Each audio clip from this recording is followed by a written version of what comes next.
আসসালামু আলাইকুম। আমি হোসেন তারেক, প্রভাষক রসায়ন বিভাগ, বলা Coronation high school and college. আজকে আমি তোমাদের সামনে উপস্থিত হয়েছি রসায়ন দ্বিতীয় পত্রের উচ্চ মাধ্যমিক রসায়ন দ্বিতীয় পত্রের প্রথম অধ্যায় পরিবেশ রসায়নের কিছু ক্লাস নিয়ে কিছু আলোচনা নিয়ে আজকে তোমাদের সাথে আলোচনা করবো ইনশাআল্লাহ গ্রাহামের ব্যাপন সূত্র এর কিছু গণিত। আমরা বিগত ক্লাসে গ্রাহামের ব্যাপন সূত্র নিয়ে আলোচনা করেছিলাম এবং সেখানে তোমরা লক্ষ্য করেছো যে কোনো গ্যাসের ব্যাপনের হার হবে ঘনত্ব বা আণবিক ভরের বর্গমূলের ব্যস্তানুপাতিক, অর্থাৎ আণবিক ভর যত বেশি হবে ব্যাপনের হার তত কম হবে, আর আণবিক ভর যত কম হবে ব্যাপনের হার তত বেশি হবে। আবার ঘনত্ব কম হলে ব্যাপনের হার বেশি হবে, ঘনত্ব বেশি হলে ব্যাপনের হার কম হবে। এই সব বিষয়ের গাণিতিক হিসাব নিয়ে আজকে আমি তোমাদের সাথে আলোচনা করব ইনশাআল্লাহ। তাহলে তোমরা গাণিতিক বিষয়গুলো লক্ষ্য করো এবং সেগুলো সমাধানের আমরা চেষ্টা করি। যা হোক, চ্যানেলটিকে তোমরা সাবস্ক্রাইব করে নেবে অবশ্যই। যা হোক, আমরা ইনশাআল্লাহ এখন অগ্রসর হচ্ছি গণিতের দিকে।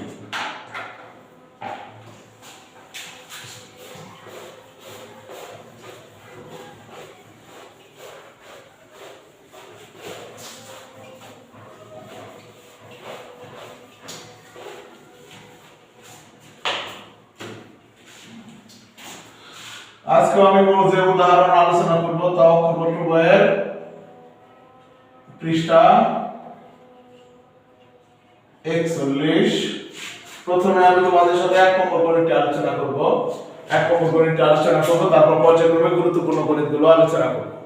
এখানে দেখো এক নম্বর গণিতে বলছে যে একই তাপমাত্রা ও চাপে অক্সিজেন অপেক্ষা হাইড্রোজেন গ্যাসের ব্যাপনের হার কত গুণ বেশি হবে। একই তাপমাত্রা ও চাপে অক্সিজেন অপেক্ষা হাইড্রোজেন গ্যাসের ব্যাপনের হার কত গুণ বেশি হবে। একই তাপমাত্রা ও চাপে অক্সিজেন অপেক্ষা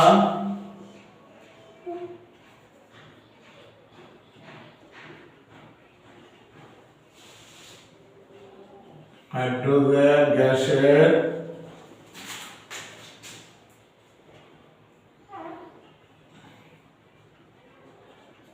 ব্যাপনের হার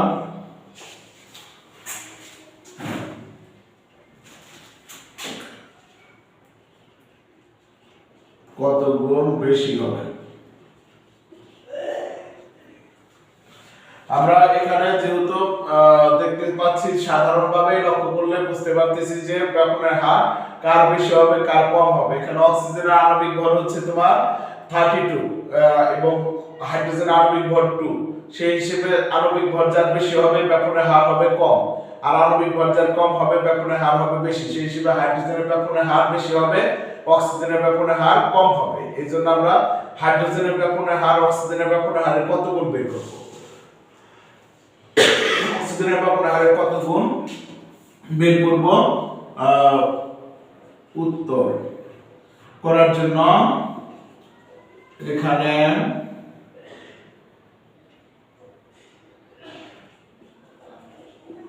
ধরি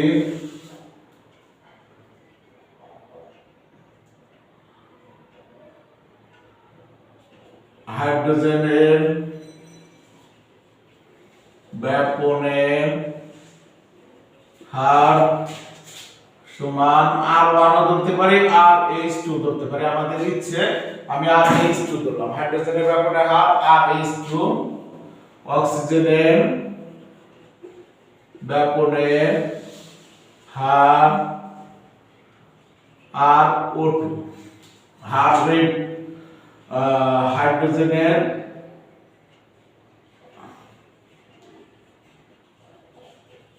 আণবিক ভর। এটা ধরার বিষয় না, এটা জানা আছে আমাদের।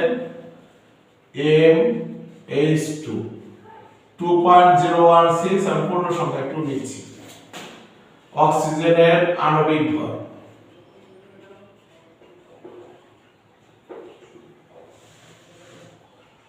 MO2 equal to 32। এখানে আমরা জানি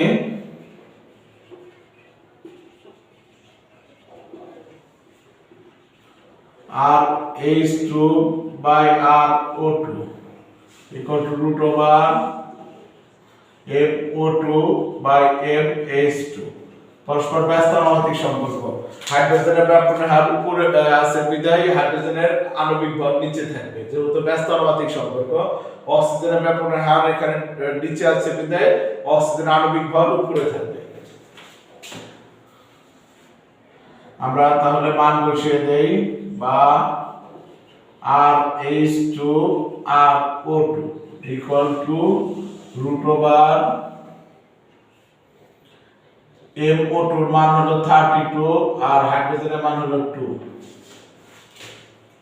বা RH2 R O2 equal to root over 4 equal to 2,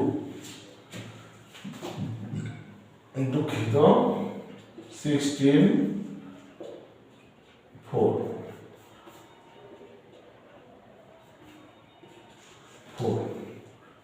সুতরাং RH2 equal to 4 R O2, অর্থাৎ অক্সিজেন অপেক্ষা হাইড্রোজেনের ব্যাপনের হার 4 গুণ বেশি। অক্সিজেন অপেক্ষা হাইড্রোজেনের ব্যাপনের হার 4 গুণ বেশি। যেভাবে আমরা প্রশ্নে দেখতে পাচ্ছি যে অক্সিজেন অপেক্ষা হাইড্রোজেনের ব্যাপনের হার কত গুণ বেশি, আমরা সেভাবে লিখেছি। অথবা লিখতে পারতাম হাইড্রোজেনের ব্যাপনের হার অক্সিজেনের ব্যাপনের হারের 4 গুণ, হাইড্রোজেনের ব্যাপনের হার অক্সিজেনের ব্যাপনের হারের 4 গুণ, এভাবে আমরা লিখতে পারতাম। আমরা তাহলে এখানে একটা বিষয় লক্ষ্য করি যে যার আণবিক ভর কম তাকে আমরা প্রথম গ্যাস হিসেবে রাখবো, আর যার আণবিক ভর বেশি তাকে দ্বিতীয় গ্যাস হিসেবে রাখবো। তাহলে তুলনাটা একটি পূর্ণ সংখ্যা আসবে। আর যদি তুমি আণবিক ভর যার কম তাকে দ্বিতীয় গ্যাস হিসেবে রাখো, তবে 0 মান আসবে। সেই ক্ষেত্রে তুলনা করা তোমার জন্য সামান্য হলেও একটু দুরূহ হবে, এই জন্য বা বুঝানো কঠিন হবে। এই জন্য আমরা এই বিষয়টি লক্ষ্য করবো যে যার আণবিক ভর বেশি তাকে আমরা দ্বিতীয় গ্যাস হিসেবে উপস্থাপন করব, যার আণবিক ভর কম তাকে আমরা প্রথম গ্যাস হিসেবে উপস্থাপন করব। আমি এরপর তোমাদের সাথে আরেকটি গুরুত্বপূর্ণ আলোচনা চলে যাচ্ছে বোর্ডের গণিত হিসেবে। এখানে বোর্ডের গণিত হলেও প্রশ্ন আকারে দেওয়া। আমি তোমাদের সাথে ঢাকা বোর্ড 2019 এর একটি প্রশ্ন আলোচনা করব। এর মধ্যে ঢাকা বোর্ড 2019 এর একটি প্রশ্ন আলোচনা করব তোমাদের সাথে। আমি ডাকটা লিখে দিচ্ছি তোমাদের সুবিধার্থে, কারণ আমি অক্ষরপত্র বই থেকে আলোচনা করলে তোমরা যে কোনো বই প্র্যাকটিস করলেও যেন সেই প্র্যাকটিসটা বোধগম্য হয় এবং কোনো রকম বুঝতে কোনো জটিলতা তৈরি না হয়। এই জন্য আমি তোমাদেরকে প্রশ্নের ডাক লিখে দিয়ে তারপর শুরু করতেছি। ডাক লিখে দিয়ে তারপর শুরু করতেছি। আসো তাহলে অক্ষরপত্র বই 12 নম্বর হিসেবে আছে, কিন্তু প্রকৃত প্রশ্নটা হচ্ছে ঢাকা বোর্ড 2019 এ। এখানে বলা হয়েছে একটি পাত্রে 20 ডিগ্রি সেলসিয়াস তাপমাত্রায়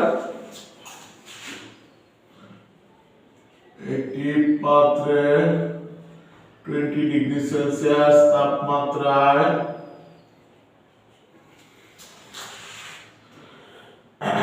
780 মিলিমিটার ইঞ্চি চাপে 780 মিলিমিটার ইঞ্চি চাপে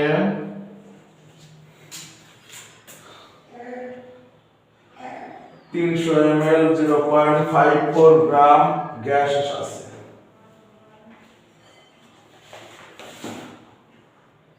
300 ml 0.54 গ্রাম 300 ml 0.54 গ্রাম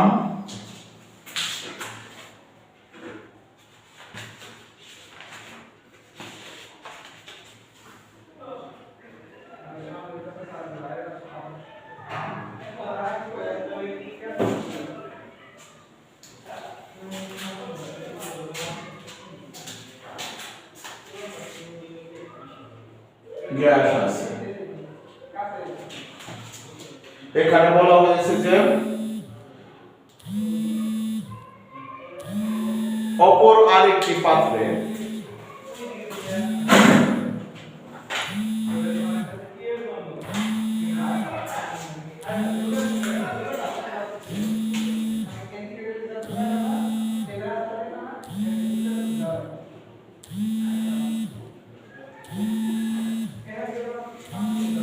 অপর আরেকটি পাত্রে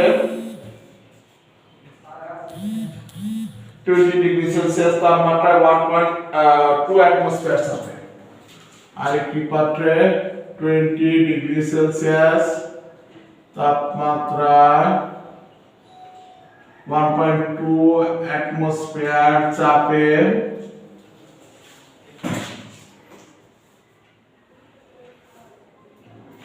200 ml 0.21 মোলার 200 ml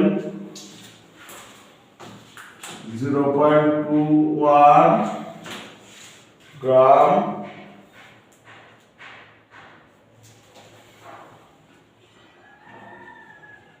গ্যাস আছে।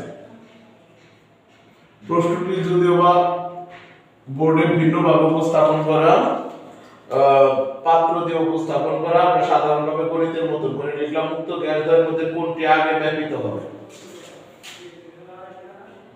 উক্ত গ্যাসদ্বয়ের মধ্যে কোনটি আগে ব্যবহৃত হবে।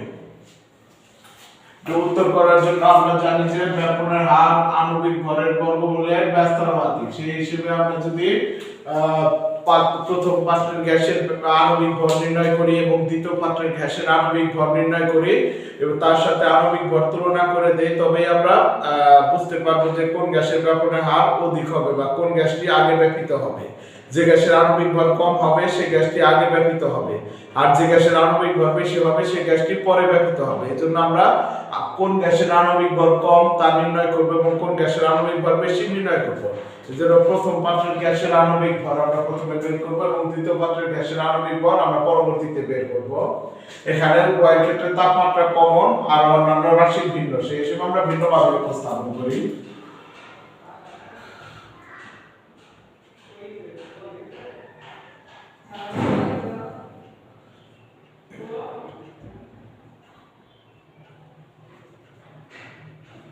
প্রথম পাত্রের গ্যাসের ক্ষেত্রে আমরা সূত্রটা ক্রিয়েট করতে পারি। প্রথম সূত্র সেই হিসেবে আমি PV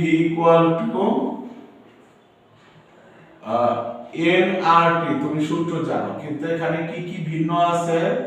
P ভিন্ন, এই জন্য P1 V1 N1 RT টি দিলাম। টি উভয় ক্ষেত্রে একই আছে, 20 ডিগ্রি আছে। তাহলে আমরা লিখতে পারি P1 V1 equal to W1 by M1 RT। সুতরাং আমরা নির্ণয় করব M1 equal to W1 RT by P1 V1। এখানে তাপমাত্রা T সমান 20 plus 273 কেলভিন সমান 293 kelvin.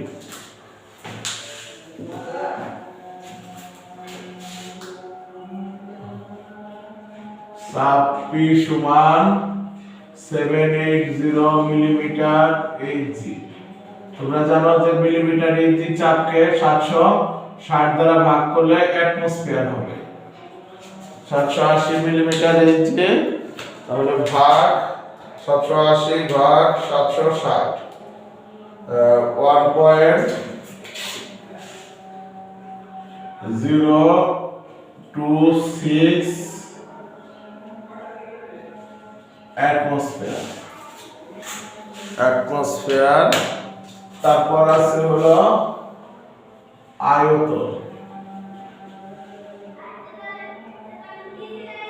V equal to P1 V1 ধরে নিয়েছি 300 ml 1000 দিয়ে ভাগ করলে 0.3 লিটার।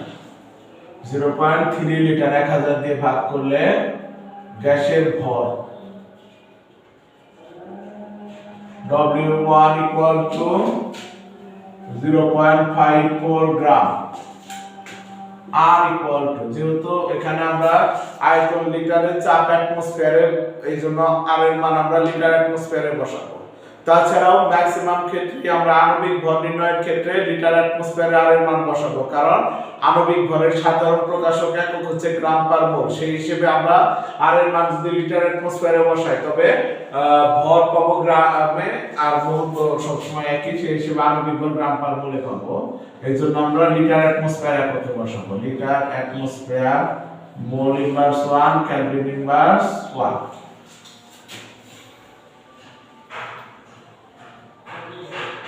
প্রথম পাত্রের গ্যাসের আণবিক ভর M1 equal to what? M1 equal to what?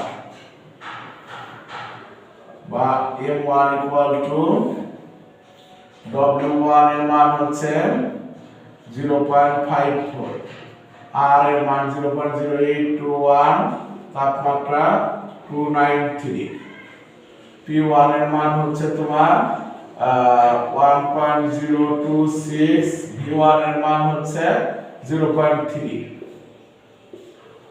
এত গ্রাম পার মোল একক, আণবিক ভরের একক গ্রাম পার মোল। এটা আমরা অনেক সময় একক লিখি না, কারণ একক নির্দিষ্ট, গ্রাম পার মোল এককে সাধারণত আণবিক ভর প্রকাশ করা হয়, এইজন্য আণবিক ভরের একক আমরা অনেক ক্ষেত্রে লিখি না। তাহলে 0.54 into 0.0821 into 293 ভাগ ব্র্যাকেট 1 পয়েন্টটা কোথায় গেল, 1.026 into 0.3 ব্র্যাকেট কমপ্লিট করলে 42.2 গ্রাম পার মোল। তাহলে আমরা এই গ্যাসের প্রথম পাত্রের গ্যাসের আণবিক ভর পেয়ে গেছি। অনুরূপ ভাবে আমরা দ্বিতীয় পাত্রের গ্যাসের আণবিক ভর নির্ণয় করব। তাহলে দ্বিতীয় পাত্রের গ্যাসের ক্ষেত্রে অনুরূপ ভাবে আণবিক ভর নির্ণয় করব আমরা। তাহলে প্রথম পাত্রের আণবিক ভরটুকু আমরা মনে রাখি যে 42.2 গ্রাম পার মোল। আমি প্রথম অংশ থেকে মুছে লিখতেছি দ্বিতীয় পাত্রের গ্যাসের ক্ষেত্রে। দেখো, দ্বিতীয় পাত্রের গ্যাসের ক্ষেত্রে আমরা কি কি বিষয় এখানে এডিট করতে পারি, এডিট করে লিখলে তাহলে দ্বিতীয় পাত্রের জন্য দেখো ওয়ানগুলোকে আমি রিমুভ করতেছি দ্বিতীয় পাত্রের গ্যাসের জন্য। সব ক্ষেত্রে P2 দ্বিতীয় পাত্রের গ্যাসের ক্ষেত্রে, P2 N2 P2 V2 W2 M2, তাহলে M2 W2 P2 V2। এই ক্ষেত্রে আমরা মানগুলো পরবর্তীতে স্থাপন করব দ্বিতীয় পাত্রের গ্যাসের ক্ষেত্রে। এই ক্ষেত্রে তাপমাত্রা, দ্বিতীয় পাত্রের গ্যাসের তাপমাত্রাও একইভাবে তোমার হচ্ছে 20 ডিগ্রি সেলসিয়াস। সেই হিসেবে 20 ডিগ্রি সেলসিয়াসে হবে। চাপ P2 হবে P2 ইকুয়াল টু, পরবর্তীটুকু মুছে দিতেছি। দ্বিতীয় পাত্রের গ্যাসের ক্ষেত্রে খেয়াল করো, চাপ P2 ইকুয়াল টু 1.2 অ্যাটমসফিয়ার, উপরে লেখা আছে 1.2 অ্যাটমসফিয়ার, আয়তন V2 ইকুয়াল টু 200 ml সমান 0.2 লিটার, গ্যাসের ভর W2 equal to 0.21 গ্রাম, আর লিটার বা চাপ পদ্ধতিতে 0.0821 litre, atmosphere mole inverse 1 kelvin inverse 1। এই ক্ষেত্রে দ্বিতীয় পাত্রের গ্যাসের আণবিক ভর M2 equal to what? তাহলে আমরা M2 এর মান নির্ণয় করব, বা M2 equal to W2 মান এখানে হচ্ছে 0.0821 into 293 ভাগ হচ্ছে P2 এর মান হচ্ছে তোমার হচ্ছে 1.2 ইনটু V2 এর মান হচ্ছে 0.2 এত গ্রাম পার মোল সমান আমরা তাহলে m1 পেয়েছিলাম, ইচ্ছে করে রুট রাখলাম ক্যালকুলেটর দেখে 4.2 ইনটু 2। আচ্ছা যাও হিসেব করলে আবার মুছে ফেলেছি, সেই হিসেবে জটিলতা তৈরি হতে পারে, এই জন্য রুট রেখে দিলাম। 0.21 ইনটু 0.0821 ইনটু 293 ভাগ 1.2 ইনটু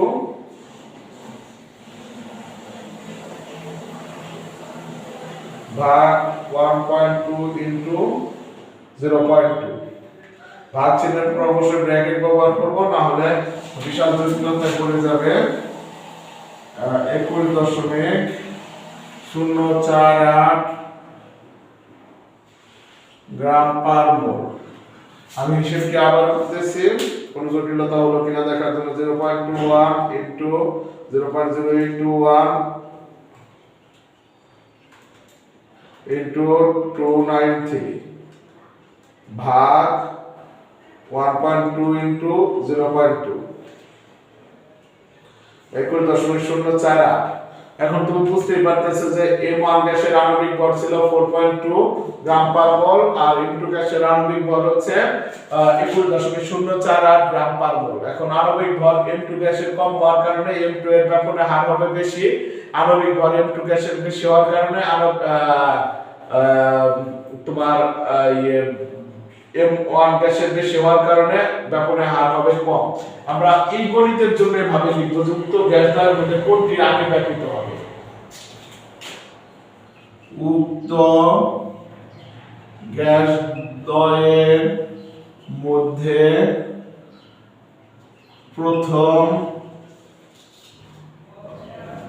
কোনটি আগে লিখে দিই। দ্বিতীয় পাত্রের গ্যাস দ্বয়ের মধ্যে দ্বিতীয় পাত্রের গ্যাসের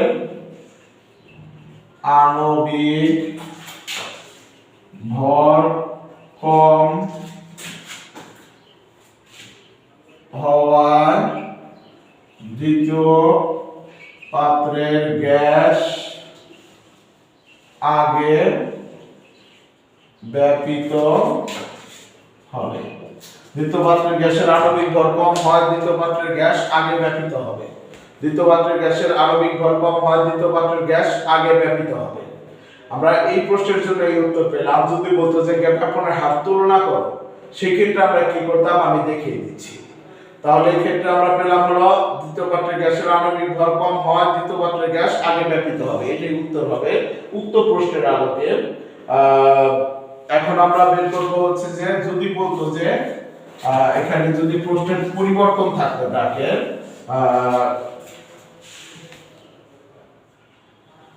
এখানে যদি বলতো যে উক্ত গ্যাস দ্বয়ের মধ্যে ব্যাপনের হার তুলনা করো, তাহলে আমরা তুলনা করতাম যে কোনটি ব্যাপনের হার কম হবে, কোনটি ব্যাপনের হার বেশি হবে।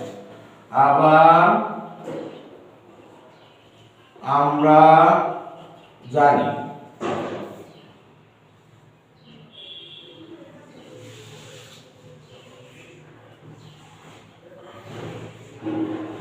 R1 by R2 equal to root over M2 by M1, M2 by M1 বা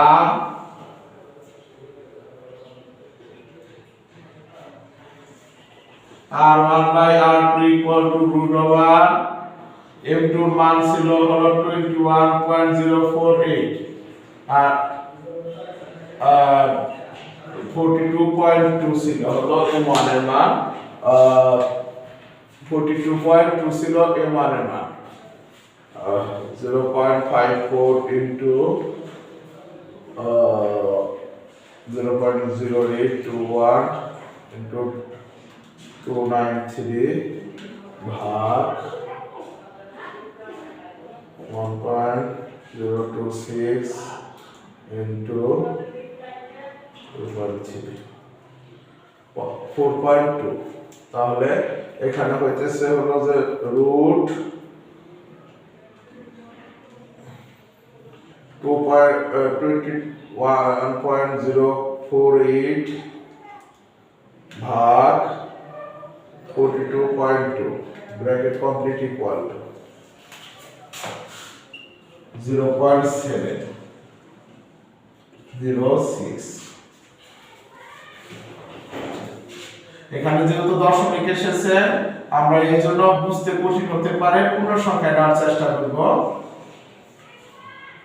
অর্থাৎ R1 0.706 R2 আবার R2 1 ভাগ 0.706 আবার R2 1.42 R1 আমরা লিখতে পারি 1.42 R1। তাহলে কি দাঁড়ায় যে দ্বিতীয় পাত্রের গ্যাসের ব্যাপনের হার প্রথম পাত্রের গ্যাসের ব্যাপনের হারের 1.42, অর্থাৎ দ্বিতীয় পাত্রের গ্যাসের দ্বিতীয় পাত্রের গ্যাসের ব্যাপনের হার প্রথম পাত্রের গ্যাসের ব্যাপনের হারের 1.42 গুণ। তাহলে কোনটি ব্যাপনের হার বেশি? আমরা দেখতে পাচ্ছি দ্বিতীয় পাত্রের গ্যাসের ব্যাপনের হার প্রথম পাত্রের গ্যাসের ব্যাপনের হারের 1.42 গুণ, অর্থাৎ দ্বিতীয় পাত্রের গ্যাসের ব্যাপনের হার বেশি, প্রথম পাত্রের গ্যাসের ব্যাপনের হার কম হবে। এইটুকু আমরা লিখে দেব, যখন তুলনা করতে বলবে তাহলে এইটুকু লিখে দিলে অনেক সুন্দর হয়। আর যদি বলে যে কোনটি বেশি হবে কোনটি কম হবে তাহলে আণবিক ভর বের করে দিলেই হবে। যাও, এরপর আমি তোমাদের সাথে আলোচনা করতে চাচ্ছি হচ্ছে একটি বিশেষ গণিত।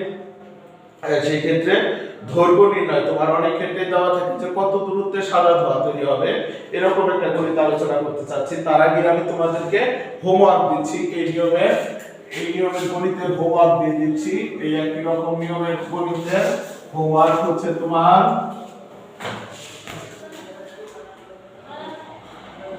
এই 41 পৃষ্ঠায় হোমওয়ার্ক হিসেবে থাকবে হচ্ছে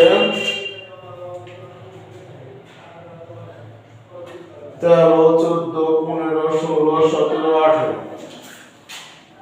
13, 14, 15, 16, 17, 18 হোমওয়ার্ক হিসেবে থাকবে। এই একই নিয়মের ক্ষেত্রে তুমি প্রত্যেকটির ক্ষেত্রে আণবিক ভর নির্ণয় করবে। আণবিক ভর নির্ণয়ের পর আণবিক ভর যার বেশি হবে তার ব্যাপনের হার হবে কম, আণবিক ভর যার বেশি হবে তার ব্যাপনের হার হবে কম, আর আণবিক ভর যার কম হবে তার ব্যাপনের হার হবে বেশি। এখন তুলনা করতে বললে তুমি R1/R2 এর মাধ্যমে তুলনা করে দেবে, তাহলে সুন্দর হয়। তুলনা করার ক্ষেত্রে তুমি খেয়াল করবে যে R1 বা R2 ইকুয়াল টু পূর্ণ সংখ্যার মানে তুলনা হয় কিনা। দেখো আমার এই ক্ষেত্রে R1 ইকুয়াল টু 0.706 R2, তাহলে R2 এর মান বড়, কারণ 0. সামথিং গুণন আছে দিলে R2 এর মান বড়। আমি এটা আরো স্পষ্ট করার জন্য R2 equal to 1/0.706 R1, R 1/0.706 R1 এর মান হয় হলো 1.42 R1। তাহলে আমি স্পষ্ট হয়ে গেল যে দ্বিতীয় পাত্রের গ্যাসের ব্যাপনের হার প্রথম পাত্রের গ্যাসের ব্যাপনের হারের 1.42 গুণ, অর্থাৎ দ্বিতীয় পাত্রের গ্যাসের ব্যাপনের হার বেশি হবে প্রথম পাত্রের গ্যাসের ব্যাপনের হারের তুলনায়। আমরা 42 পৃষ্ঠার একটি গণিত বইয়ের মধ্যে আছে, আমি সেটাকে মডিফাইড করে ডাক লিখে দিচ্ছি। এখানে বাড়ির কাজ 1 নম্বর হিসেবে আছে, উভয় প্রান্ত হতে এর দূরত্ব নির্ণয় করো। 1 নম্বর গণিত হিসেবে আছে, এখানে তোমার একটি নলের তোমার এক দিক থেকে প্রবেশ করানো হয়েছে হলো NH3, অপর দিক থেকে প্রবেশ করানো হয়েছে HCl প্রবেশ করানো হয়েছে। এটা হলো x প্রান্ত, এটা y প্রান্ত। এখানে এদিকে ব্লক করে দিয়ে এ দেখানো হয়েছে, বলা হয়েছে উক্ত দূরত্ব 1 মিটার। 1 মিটার দূরত্ব দেখানো হয়েছে, যে দুইটি নলের দূরত্ব হচ্ছে 1 মিটার। এই গণিতে বলছে উভয় প্রান্ত হতে এ দূরত্ব নির্ণয় করো। উভয় প্রান্ত হতে এর দূরত্ব নির্ণয় করো। উভয় প্রান্ত হতে এর দূরত্ব নির্ণয় করো।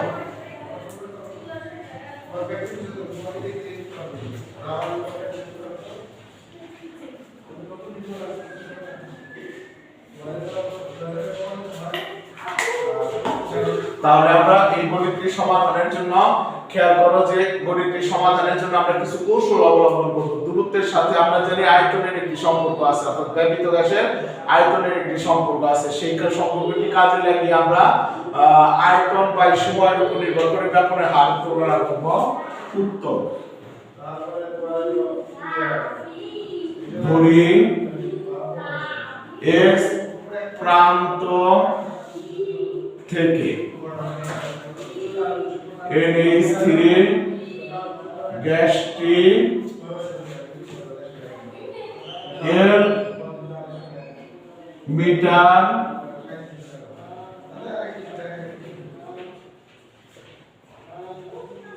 দূরত্ব অতিক্রম করে। ইচ্ছে করলে আমরা যেহেতু 1 মিটার আছে, 1 মিটারকে সেন্টিমিটারে নিয়ে প্রকাশ করতে পারতাম। এটা আমাদের ইচ্ছে যে মিটারও প্রকাশ করতে পারি, সেন্টিমিটারও প্রকাশ করতে পারি। মিটার, এখানে মিটারকে সেন্টিমিটার ধরলে তখন আমরা তাহলে y প্রান্ত থেকে HCl গ্যাসটি অবশিষ্ট দূরত্ব অতিক্রম করবে। তাহলে যদি মিটারে থাকে তাহলে 1 - L মিটার দূরত্ব অতিক্রম করে। আর যদি আমরা উক্ত দূরত্বটাকে সেন্টিমিটারে বের করে নিতাম তাহলে 100 সেন্টিমিটার, 1 মিটার সমান 100 সেন্টিমিটার। তখন লিখতাম যে x প্রান্ত থেকে NH3 গ্যাসটি L সেন্টিমিটার দূরত্ব অতিক্রম করে। তাহলে y প্রান্ত থেকে HCl গ্যাসটি অবশিষ্ট দূরত্ব অর্থাৎ 100 - L সেন্টিমিটার দূরত্ব অতিক্রম করে। যেহেতু মিটারে আছে আমি মিটারে প্রকাশ করলাম, যদি সেন্টিমিটারে থাকতো সেন্টিমিটারে প্রকাশ করতে পারতাম, বা মিটারকে সেন্টিমিটারে নিয়ে আমরা প্রকাশ করতে পারি। আবার ধরি নলটি প্রস্থচ্ছেদের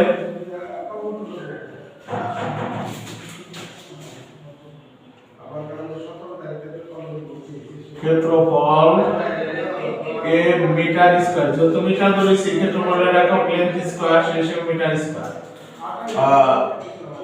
তাহলে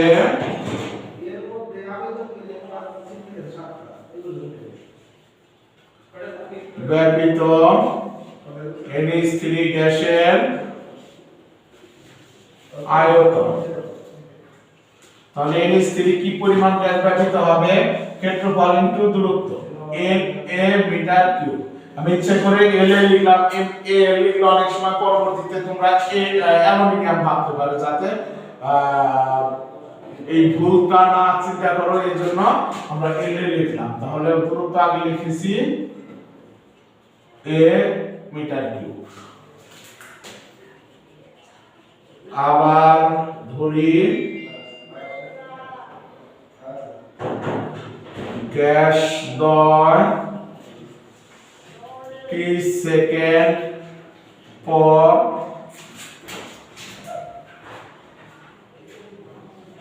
এই বিন্দুতে মিলিত হয়। তাহলে NH3 এর ব্যাপনের আর NH3 ইকুয়াল টু ব্যাপৃত গ্যাসের আয়তন বাই সময়, ব্যাপৃত গ্যাসের আয়তন বাই সময়, একক হবে আয়তন পার সেকেন্ড। HCl গ্যাসের ব্যাপনের হার, HCl এর ব্যাপনের হার আর HCl equal to 1 minus L A by T metre cube per second, metre cube per second.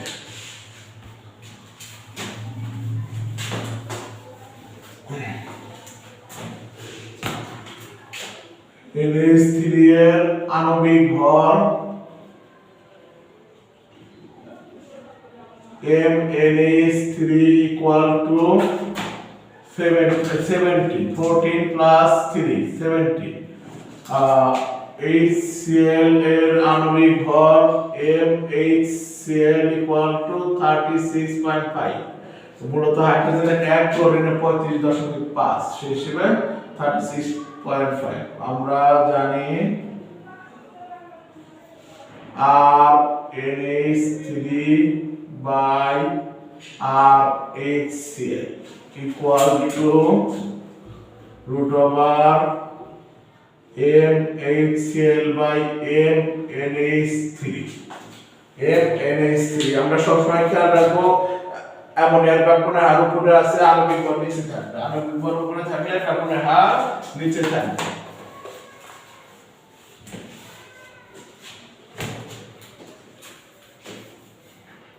এখানে মান বসিয়ে দিব বা RnH3 এর মান হলো La বাই T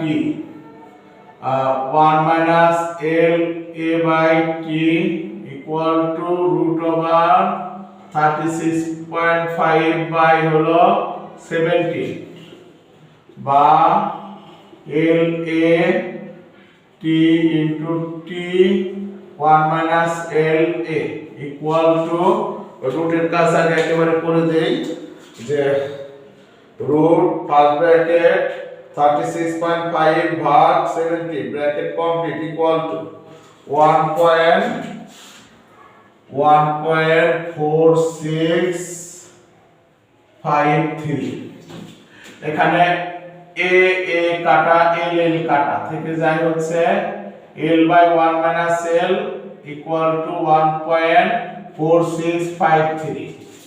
1.4653 এখানে তুমি লক্ষ্য করো বা l equal to 1.4653 into 1 minus l বা l equal to 1.4653 minus 1.4653 এটাই পাশে চলে আসলে যোগ হয়ে যাবে, তাহলে 2.4653 l equal to 1.4653 বা l equal to 1.4653 ভাগ 2.4653 সুতরাং l equal to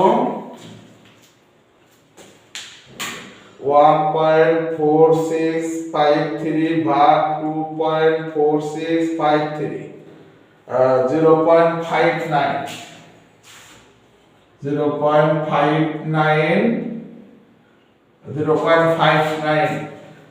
43 আছে 59 নেব আমরা 0.59 তাহলে কি দাঁড়ায়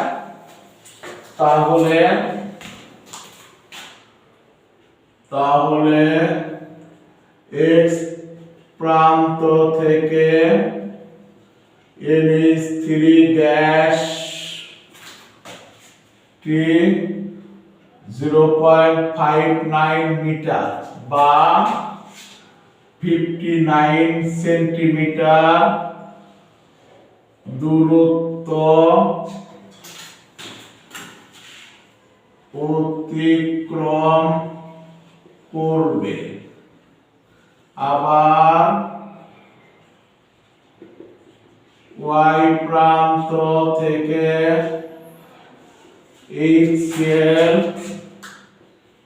গ্যাসটি 1-0.59 মিটার বা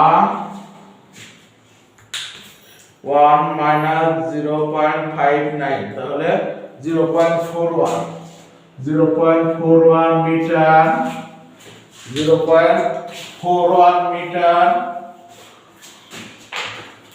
বা 41 সেন্টিমিটার